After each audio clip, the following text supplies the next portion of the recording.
High guys, ladies and gentlemen, boys and girls, how are you?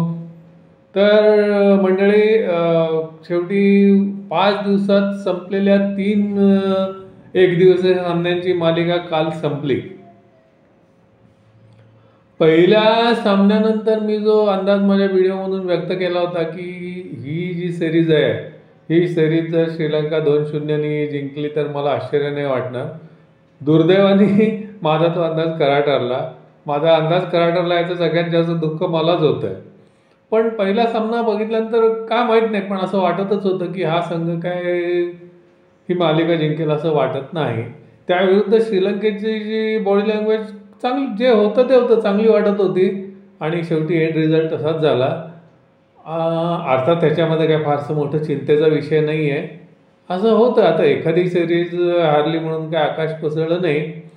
पण श्रीलंकेने प्रगती चांगली केली या वन डे सिरीजमध्ये. T20मध्ये त्यांची जी वाताहत झाली होती आणि त्यात त्यांनी चुका केल्या होत्या, त्या त्यांनी सगळ्या या वन डेमध्ये निस्तरल्या. त्याच्याविरुद्ध आपल्या लोकांचं असं झालं की T20 अतिशय डॉमिनेटिंग जिंकले, पण वन डेमध्ये काय कुठं गणित चुकलं काय थोडंसं लक्षात येत नाही आहे. पण गणित चुकलं हे निश्चित.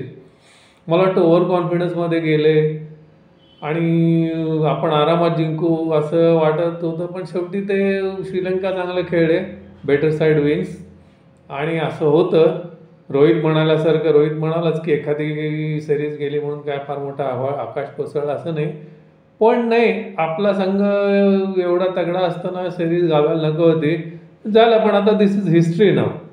आता इथून पुढे इथून पुढे ODI जे आहे, त्या ODIचं आता एक पाकिस्तानमध्ये एक चॅम्पियन्स ट्रॉफी होणार आहे म्हणतात. त्याचं काय भवितव्य आहे माहीत नाही. आपला सहभाग त्याच्यातला अनिश्चितच आहे. त्यानंतर मग 2027ला वर्ल्ड कपच आहे. पण आता इथून पुढे वर्ल्ड कपच्या आधी आपल्याला सराव सामने फक्त इंग्लंडबरोबर 3 मिळणार आहेत. त्यामुळे वर्ल्ड कपची जी तयारी आहे, आता 27व्या वर्ल्ड कपची तयारी सुरू करायला हवी आत्तापासूनच, यात काही वाद नाही. तर ते बघूया काय काय होतं आहे. अभी दिल्ली तर बहुत दूर आहे, तोपर्यंत सगळं ऑल इज वेल होईल अशी आपण आशा बाळगूया. तर आता ही जी सिरीज संपली त्याचा जर थोडक्यात आढावा घ्यायचा झाला तर ही सिरीज सगळ्या 3 मॅचेस खेळल्या गेल्या त्या कोलंबोच्या प्रेमदासा स्टेडियमवर. प्रेमदासा स्टेडियम जे आहे, त्या प्रेमदासा स्टेडियममध्ये ते टोटली अगदी स्पिनर्स विकेट आहे. खेळपट्टी म्हणजे एकदम ड्राय पिच असतं आणि त्याच्यावरती स्पिन गोलंदाजाला खूप चांगली मदत मिळते. त्यामुळे स्पिनर्सचं इथे हे चालणार, म्हणजे दे विल डॉमिनेट, हे माहिती होतं. तसंच झालं. आणि तुलनेत जर विचारच करायचा झाला तर श्रीलंकन स्पिनर्सची कामगिरी आपल्यापेक्षा नक्कीच सरस झाली, ते जिंकले. पहिला जो सामना होता तो टाय झाला तेव्हा असं वाटलं होतं की पुढच्या 2 सामन्यात कदाचित आपण विल बाउन्स बॅक, पण तसं झालं नाही.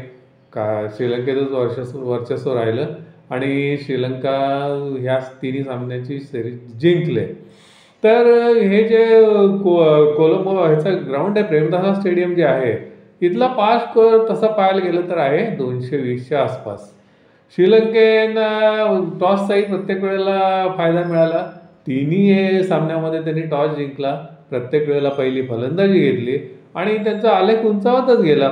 पहिल्या सामन्यात 220, पहिल्या सामन्यात 230, दुसऱ्यामध्ये 240 आणि तिसऱ्यामध्ये जवळजवळ 250च, 249चं चॅलेंज म्हणजे 250च. अशा समाधानकारक धावसंख्या त्यांनी उभारली. आणि हा धावसंख्येचा सामना करताना मला अजूनही असं वाटतं की आपला संघ T20, IPL आणि त्यानंतर झालेलं T20ची विश्वचषक स्पर्धा ह्याच्यातून बाहेर पडलाच नाही आहे. हे जे धावा चेस करायच्या होत्या त्या 20 ओव्हरला जणू काही चेस करायच्या, अशीच आपली बॅटिंग चालू होती आणि त्या प्रयत्नातच आपण हारलो.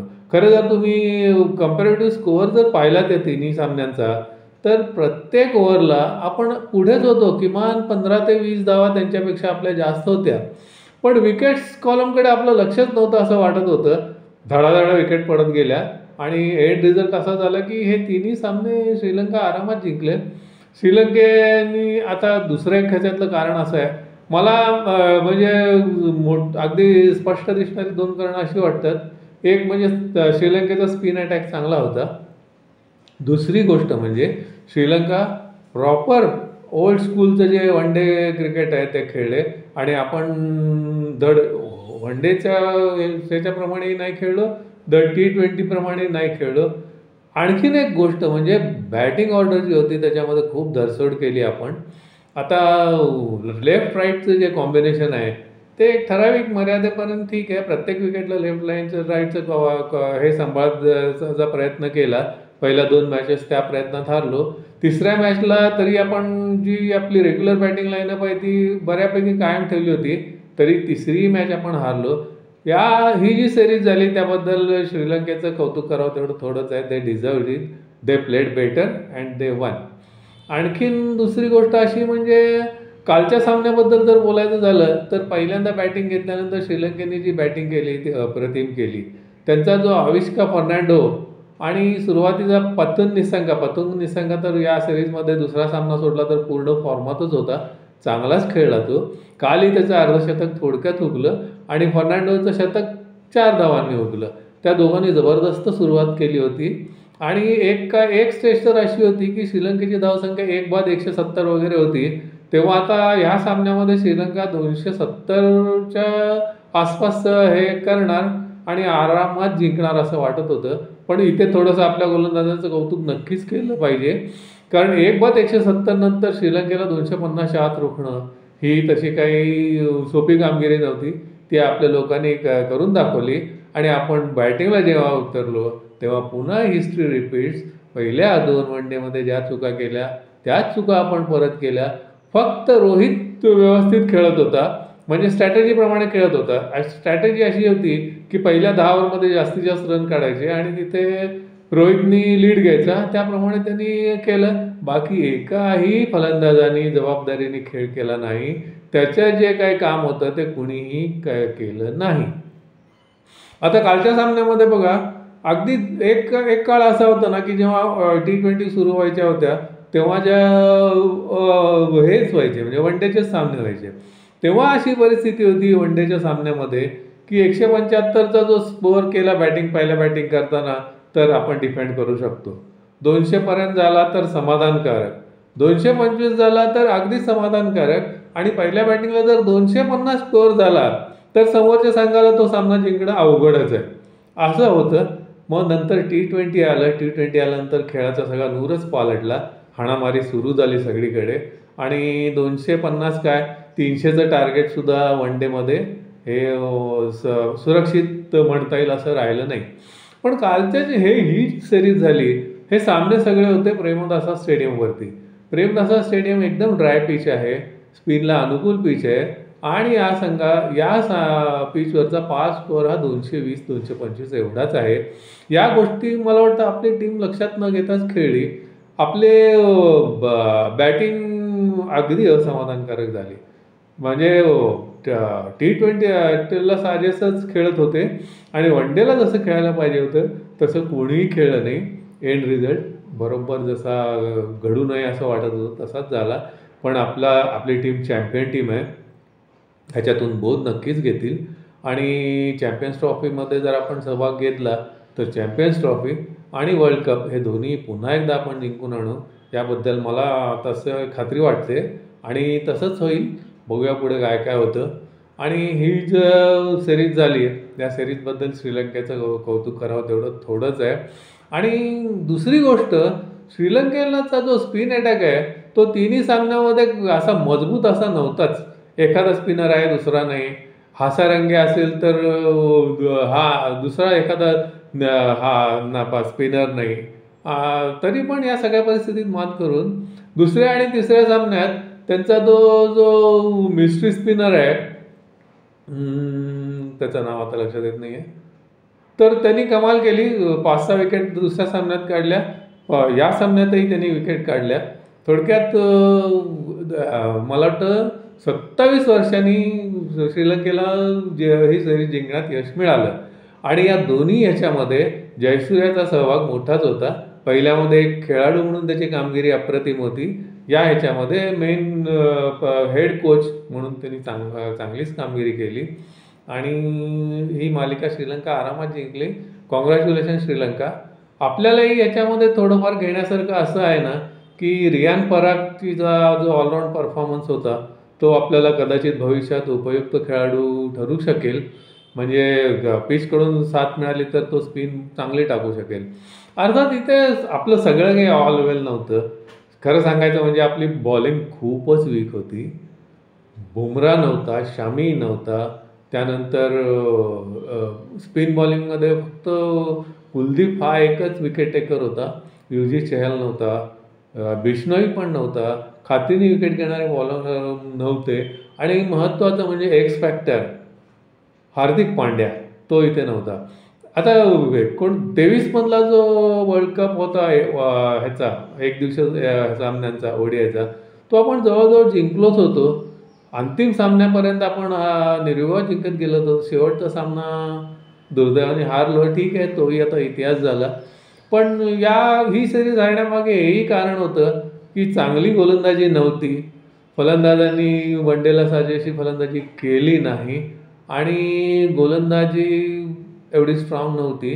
दुसरी म्हणजे हार्दिक पांड्या खरोखरच एक्स फॅक्टर आहे. तो असला म्हणजे तो एक खेळाडू 3 खेळाडूंच्या बरोबर आहे. या सगळ्या गोष्टींचा परिणाम व्हायचा तोच झाला. आपण हारलो. ठीक आहे, जे झालं ते झालं, तो इतिहास झाला.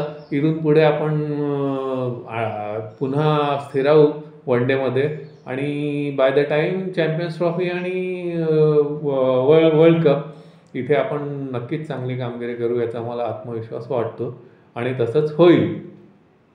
दुसरी गोष्ट, सध्या ऑलिम्पिक्स चालू आहे. ऑलिम्पिक्समध्ये कालचा दिवस जो होता तो अगदी संमिश्र दिवस होता. विनेश फोगाटचं खरंच दुर्दैव बिचारीचं. म्हणजे जे मेडल अगदी नक्की मिळेल असं वाटत होतं त्या मेडलपासून ती दूर राहिली. आता इथे मला सगळ्यांना हात जोडून नम्र विनंती करायची आहे की इथे राजकारण नका आणू. तिने बिचारीने मनापासून प्रयत्न केला. त्याच्यात दुर्दैव आड आलं. 100-150 ग्रॅम वजनाचा घोटाळा झाला. पण हे नियम आहेत, ते आपल्याला मान्य करावे लागतील आणि मान्य करून पुढे जावं लागेल. ठीक आहे, झालं ते झालं. आता बघा, कायदा गाढव असतो आणि कायदा आंधळा असतो. आता ह्याच ऑलिम्पिकमध्ये मुष्टियुद्धाच्या स्पर्धेमध्ये एक खेळाडू जी स्त्री आहे का पुरुष आहे ह्याच्यावरून वाद चालू आहे. तो खेळाडू किंवा ती खेळाडू आता मुष्टियुद्धाचा अंतिम सामना जिंकून सुवर्णपदक घ्यायच्या तयारीत आहे आणि इकडे आपली ही बिचारी विनेश अगदी 100 किंवा 150 ग्रॅम वजनामध्ये फरक पडल्यामुळे हारली. आता आपण एक काय की कृपा करून मंडळी तिला ट्रोल नका करू. तिने केलेले प्रयत्न वाया गेलेत. ठीक आहे, ती देशासाठी पदक नाही आणू शकली. तिला स्वतःलाही किती वाईट वाटलं असेल आपण नाही कल्पना करू शकत. तर आम्हाला विनेश तुझा अभिमान वाटतो. ठीक आहे, जे झालं ते झालं. त्यानंतर दुसरी गोष्ट म्हणजे हॉकीमध्येही असंच झालं. श्रीजेशला गोल्ड मेडलनी आपण हे दिलं असतं तर समारोप त्याचा केला असता करिअरचा तर खूप आनंद वाटला असता. तसं नाही झालं. आज आता स्पेनबरोबर सामना आहे. स्पेनचा संघही तसा काही दुबळा नाही आहे. अर्थात जो ह्याच्यापर्यंत ब्रॉन्झ मेडलच्या ह्याच्यापर्यंत तो दुबळा नसतोच कधी.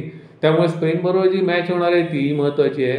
ती जिंकून ब्रॉन्झ पदक आपल्याला मिळावं हॉकीतलं. दुसरी गोष्ट, मीराबाई जी हे होती चानू, तिचं जे वेटलिफ्टिंगचं होतं तेही बिचारीचं पदक काल 1 किलोग्रॅमच्या ह्यानी गेलं. या ऑलिम्पिकमध्ये आपल्याला 1 किलो आणि 100 ग्रॅम थोडक्यात महागात पडले आणि या ऑलिम्पिकमध्ये सुद्धा मेडल्सचा दुहेरीकडे आपण गाठू असं मला वाटत नाही. ठीक आहे, प्रयत्न चांगले केले. यश मिळणं न मिळणं शेवटी नशिबावर अवलंबून. जे होईल ते चांगलंच होणार आहे असं आम्ही म्हणू आणि ऑलिम्पिकच्या चमूचं सुद्धा स्वागतच. तर मंडळी, अशा तऱ्हेने श्रीलंकेचा दौरा संपलेला आहे. माझ्या अंदाजाप्रमाणे श्रीलंका 2-0 ही सिरीज जिंकून गेले वन डेची. तुम्हाला काय वाटतं? तुमची मतंही मला या संदर्भात ऐकणं नक्कीच आवडेल. आपण ही दुसरी गोष्ट पण नक्कीच सांगतो की ही सिरीज जे आपण हरलो म्हणून काही मामला गंभीर आहे असं काही नाही आहे मित्रांनो. आपण चांगलंच परफॉर्म करणार आहोत. तर मित्रांनो, हा माझा व्हिडिओ तुम्हाला आवडला असेल तर माझं चॅनल सबस्क्राईब करा, व्हिडिओ लाईक करा, शेअर करा. बरं आहे तर मंडळी, भेटूया पुन्हा. Till then, bye, see you.